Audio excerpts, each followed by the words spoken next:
The GMT Master Pepsi, an iconic Rolex design for decades. Whether you love or hate Rolex watches, you have to agree this style is a classic and has been replicated by many watch houses over the years. Rolex designed the GMT Master as a tool for pilots, but it's become a very popular consumer product in itself. The GMT Master 2 was its successor, and I uploaded a video dealing with one of those recently. There's a link in the description below. But this stainless steel model landed on my workbench recently, and as you can see, is looking a little bit tired. I've been informed that it was purchased in 1981 from a Rolex agency in Kuwait. Apparently it was the only one in the shop which wasn't gold and plastered in diamonds, and it was purchased for a very reasonable £500. Since then the bezel insert has dropped out and that's been replaced, and the metal strap has also been replaced due to problematic links on the original. And it's been serviced a few times, but the last time was in 2004 by a Rolex shop in Dubai, so it's well overdue a service. As I mentioned in my last Rolex video, I'm not an authorized Rolex service technician myself, neither have I been trained by Rolex. I've been a professional independent watch repairer for several decades, but I never wanted to specialize in a particular brand, so the methods shown in this video may not be official methods as taught by Rolex, but they do stack up with general watch repairing principles. The owner of the watch is fully aware of this and has accepted that fact. But okay, let's get this watch inspected and see what we can find. And I'll just start by removing the metal strap from the watch case.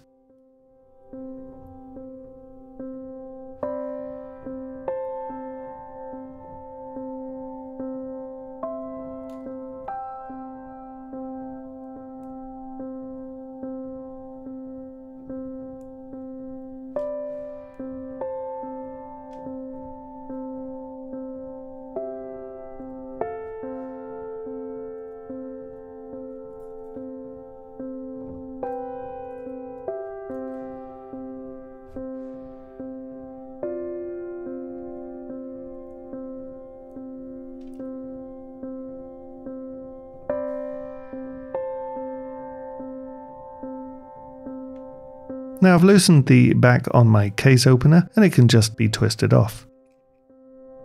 And inscribed on the inside of the watch back I can see 3 separate watchmakers' markings indicating that this watch has been serviced at least 3 times. Before removing the movement from the watch case, I'll remove the automatic assembly. This is secured with 3 screws.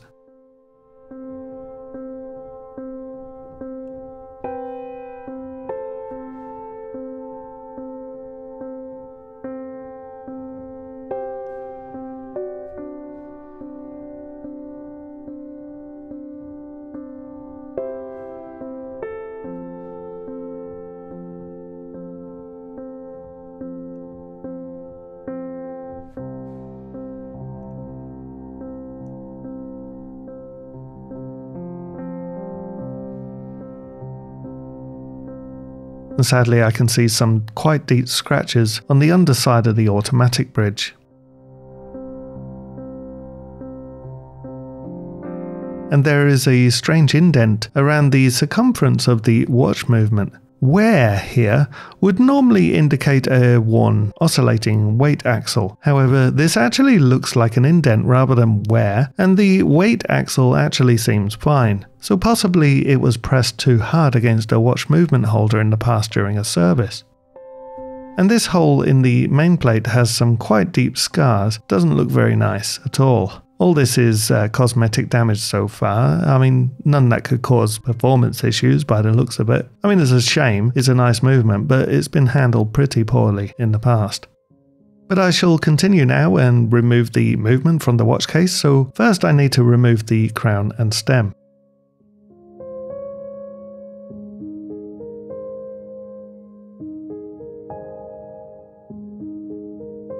And there are 2 case screws and they need to be tightened towards the movement main plate in order to release the movement from the case. And once this is done, the whole movement is turned so that the case screws are lined up with gaps in the case and the movement can be released.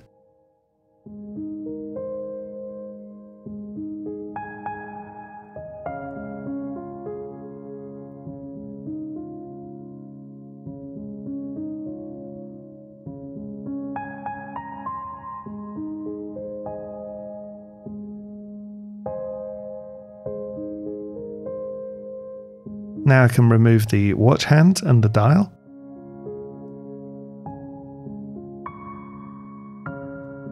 Now the lume here on the dial is contaminated. It looks like it was touched by bare fingers in the past and not dealt with after. Now I may be able to clean this up a little later, but first let's continue stripping this down.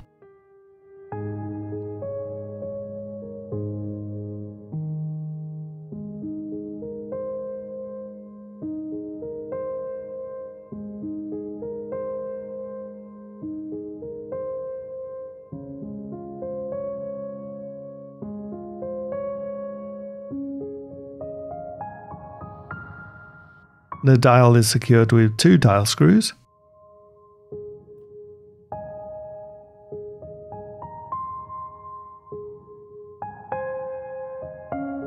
And with the dial removed, I can remove the calendar and motion works.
Now before I continue, I should just check its performance. I've wound the watch up and I'm testing it on my time grapher. And it looks like it's gaining roughly 30 seconds a day.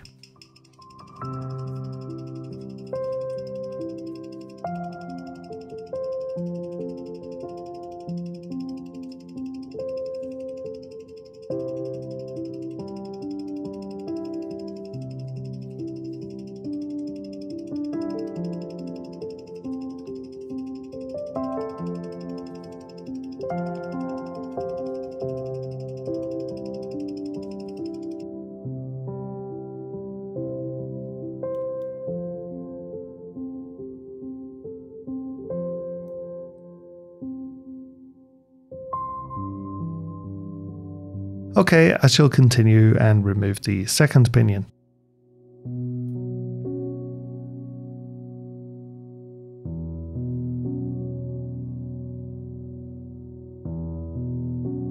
And now I shall remove the balance assembly.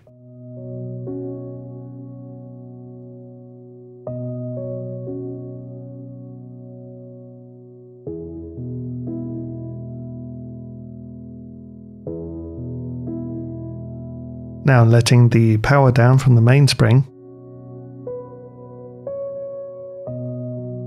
And with the power released, I can remove the pallet fork.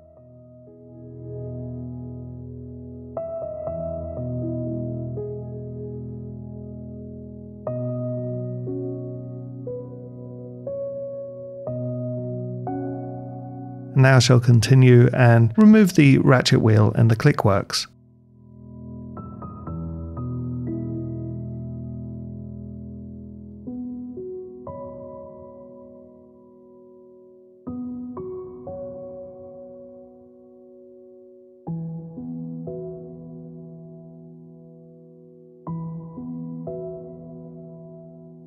I have a special tool which allows me to safely remove the seconds wheel. This is friction fitted to the fourth wheel.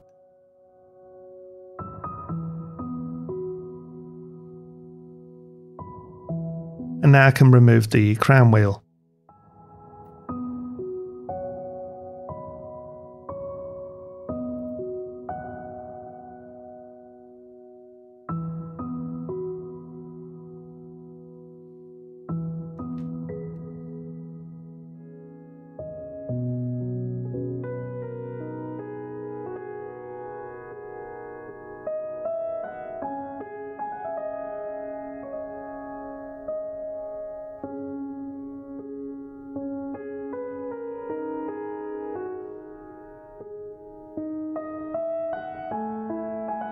Time for the train wheel bridge to come off, and this, of course, exposes the train of wheels.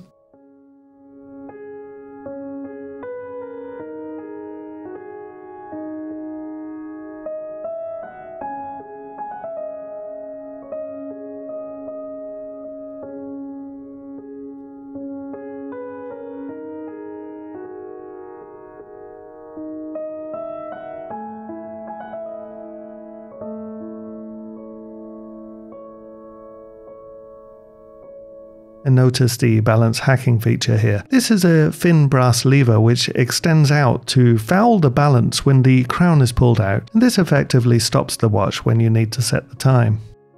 And now it's time to remove the barrel bridge.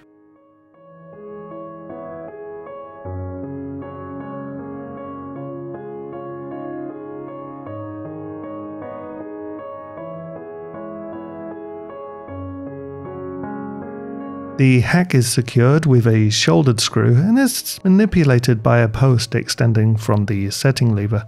Now I can remove the barrel. Turning the movement over, I can now remove the keyless works.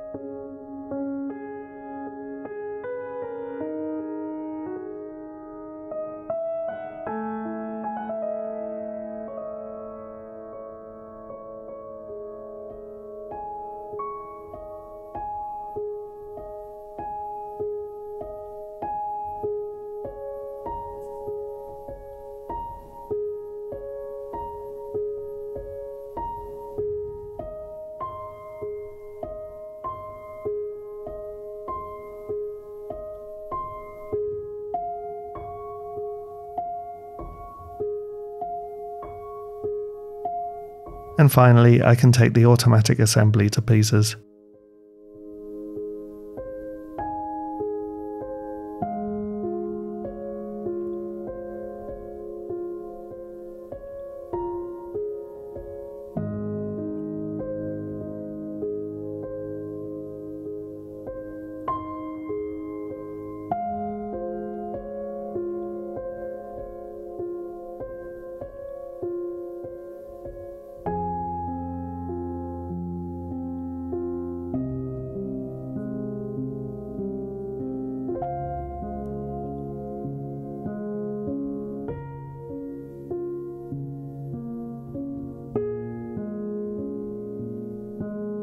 And the scratches here look like they were caused by a sharp tool used when removing this spring clip.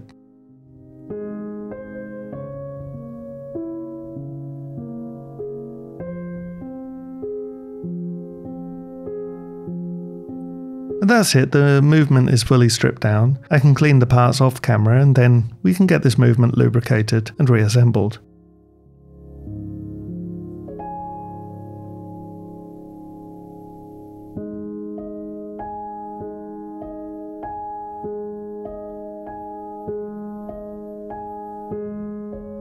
And we shall start by installing the mainspring into the barrel.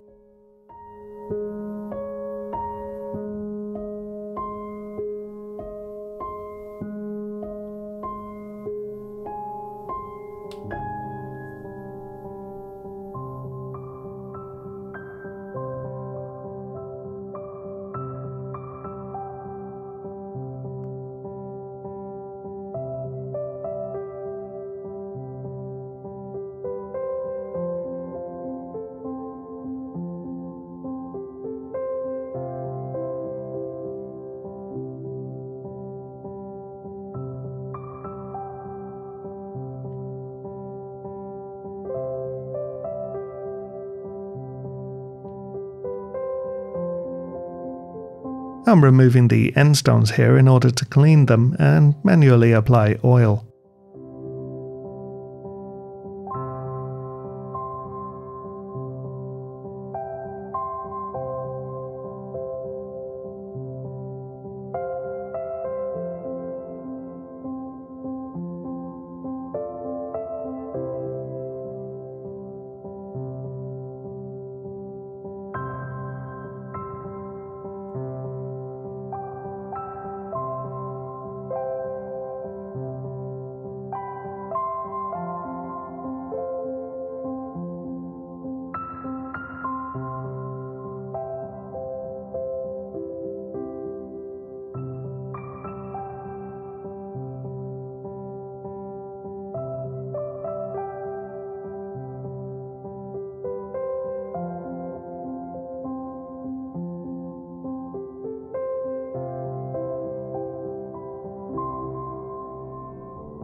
And now I can replace the barrel. And with this movement, the setting lever screw and the balance hack needs to be placed before the barrel bridge is installed.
And now I can install the train of wheels and fit their bridge.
And with that done, I can install the crown wheel assembly.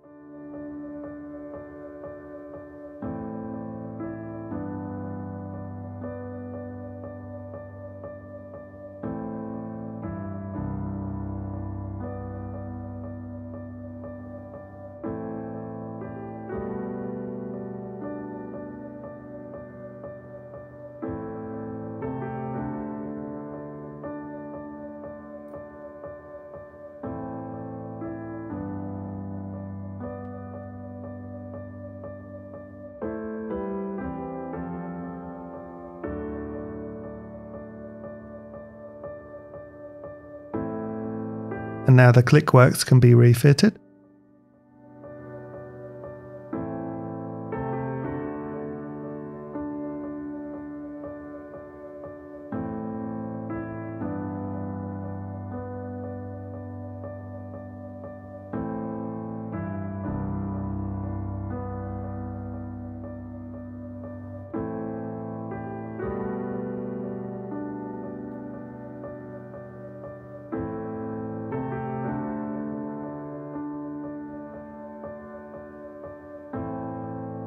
And on goes the ratchet wheel.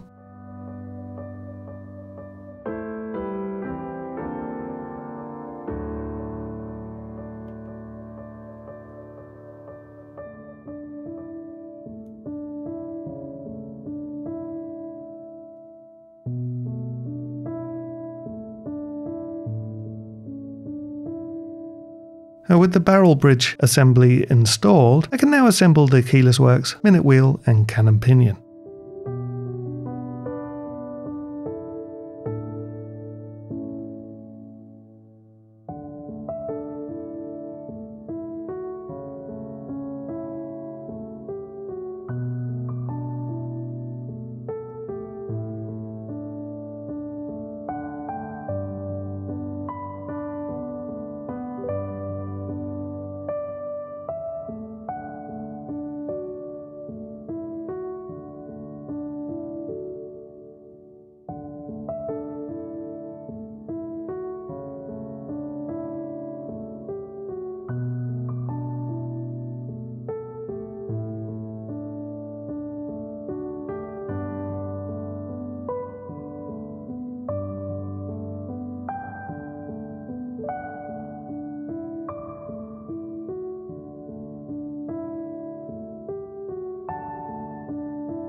And now I'm ready to fit the pallets and the balance assembly.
And now I can install the center seconds components.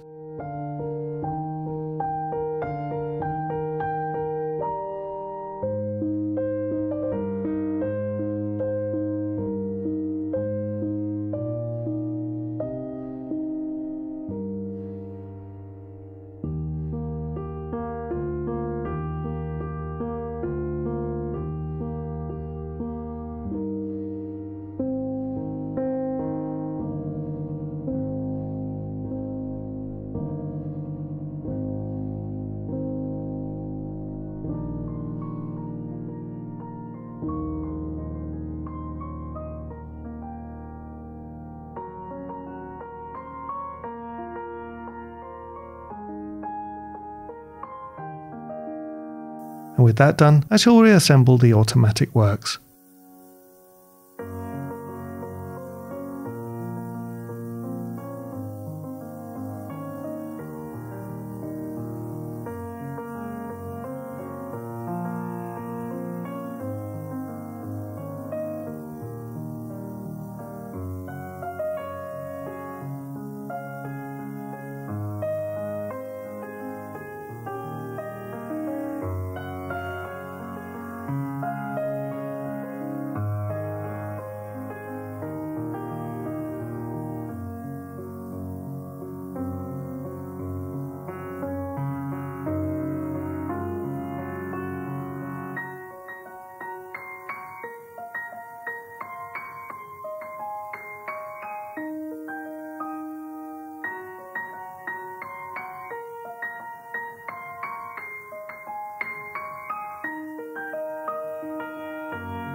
A quick check on the timer, and I can see that I really need to regulate the balance now. And on this particular caliber of watch, it means that I have to manipulate timing screws on the balance wheel. There are two that need to be adjusted, and they're opposite each other, and they have a unique star-shaped design. To do this, we use a special device called a microstellar tool, and this allows you to finely adjust the screws by the equivalent of 1-second increments. I have posted the full usage instructions in the file section of our Facebook group. There's a link to that in the description below.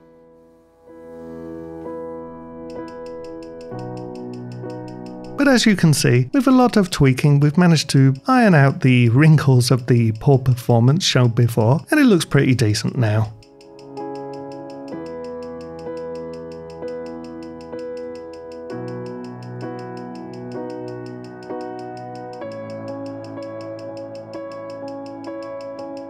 And there's still work to do though. I shall continue and assemble the dial side components, namely the calendar and motion works.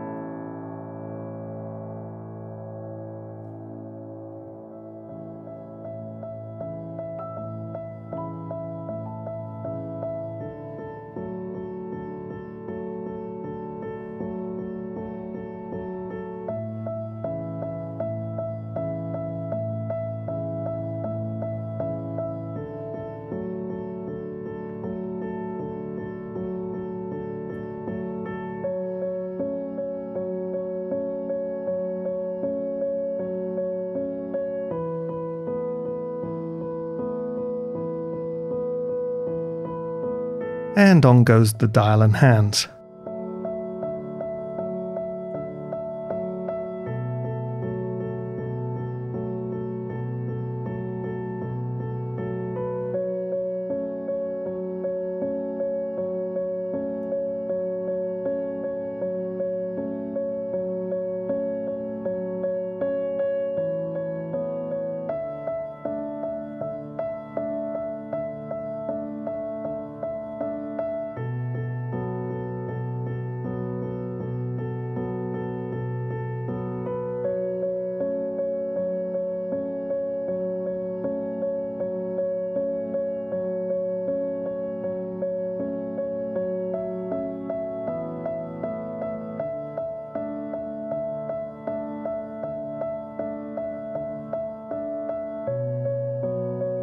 And I've cleaned up the marks on the dial as much as I could, so now I can place the movement back in the case, which I've also tidied up a little.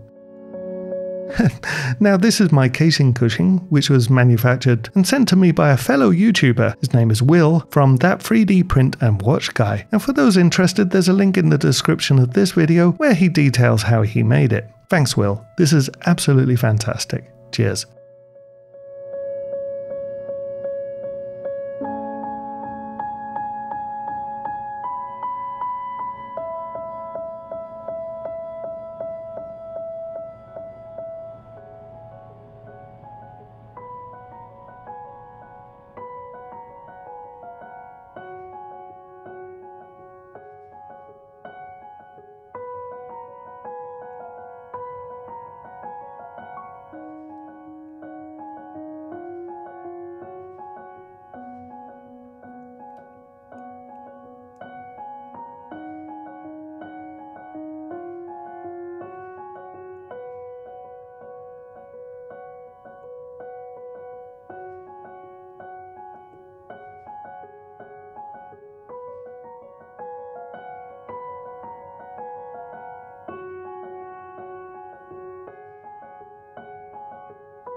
Well, that's it, all done. It doesn't look brand new by any means, but it does look a lot better, and the performance has very much been improved. Let me know what you think in the comments below. If you're new to the Watch Repair channel, then my name is Mark. Thanks for dropping by, and I do hope that you stick around and check out the rest of my videos. If you're not a subscriber already, then why not subscribe now? It's free. And if you hit the bell icon, you'll be informed whenever I make new content. And you may be interested to know that I've got a structured online watch repair course. There's a link below. And as always, a big thank you to all my patrons. You've really helped me to continue making this content. But that's it for now. Thanks for watching, and I'll see you in the next one. Bye bye.